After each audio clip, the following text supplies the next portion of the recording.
দেশের ৮টি হাওর বেষ্টিত জেলার মধ্যে একটি ব্রাহ্মণবাড়িয়া। ভাটি অঞ্চল হয় এ জেলায় বিপুল সংখ্যক নদী নালা, খাল বিল সহ মুক্ত জলাশয় রয়েছে। আর এসব জলাশয়গুলোতে পাখির প্রাকৃতিক খাবারের উৎস শামুক, পোকামাকড়, সাপ, ব্যাঙ, কেঁচো থাকায় দেশীয় পাখিদের পদচারণা বেড়েছে হাওর অঞ্চলে।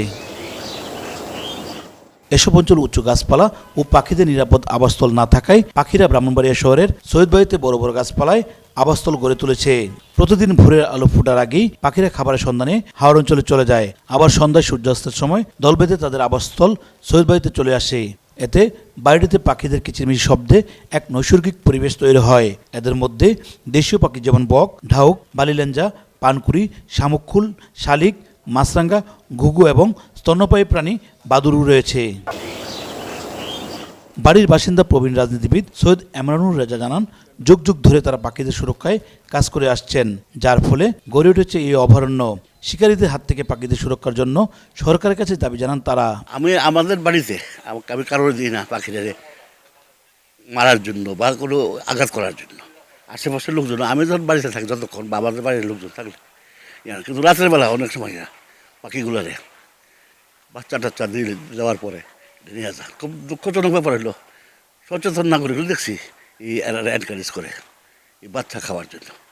আমার কাছে খুব খারাপ লাগে মাঝে মধ্যে। প্রাণীদের জন্য এই জায়গাটা অনেকটা অভয়ারণ্যের মতো, যদিও এটা অফিসিয়ালি অভয়ারণ্য না, কিন্তু এই প্রাণীদের জন্য এটা অনেকটা অভয়ারণ্যের মতো। ডাউক আছে, তারপরে আপনার আছে, বাদুর আছে, এইগুলি সব শামুক খাসাও আছে। কোনো জায়গায় আমি দেখি না এই এলাকার মধ্যে কোথাও দেখে। এখানে আমাদেরকে নিরাপদ রাখি দেখে ওরা নিরাপদ বোধ করে এখানে থাকে।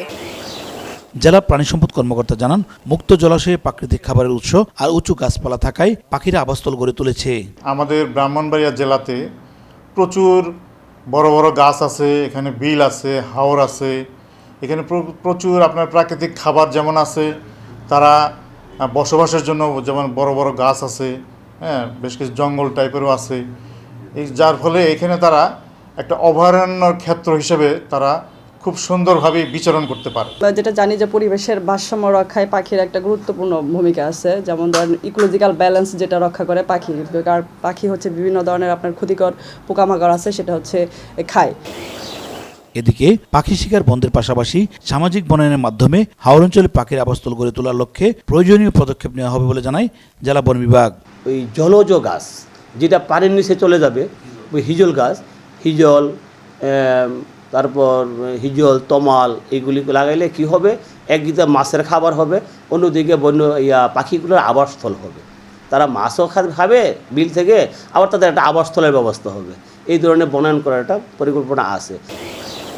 বাংলাদেশ বার্ড ক্লাব সহ বিভিন্ন গবেষণা প্রতিষ্ঠানের তথ্য অনুযায়ী দেশের 700 শতাধিক পাখির মধ্যে 208 প্রজাতির শীতকালীন পরিযায়ী, 12 প্রজাতির গ্রীষ্মকালীন পরিযায়ী, 14 প্রজাতির প্রান্ত পরিযায়ী এবং 119 প্রজাতির ভবঘুরে পাখি রয়েছে। প্রাকৃতিক অভয়ারণ্যের পাশাপাশি সামাজিক বনায়নের মাধ্যমে পাখির আবাসস্থল গড়ে তোলা হলে ফসল সুরক্ষার পাশাপাশি পরিবেশের ভারসাম্য রক্ষার ক্ষেত্রে গুরুত্বপূর্ণ ভূমিকা রাখবে এই পাখি, এমনটি মনে করছেন সংশ্লিষ্টরা। উজ্জ্বল চক্রবর্তী, সময় সংবাদ, ব্রাহ্মণবাড়িয়া।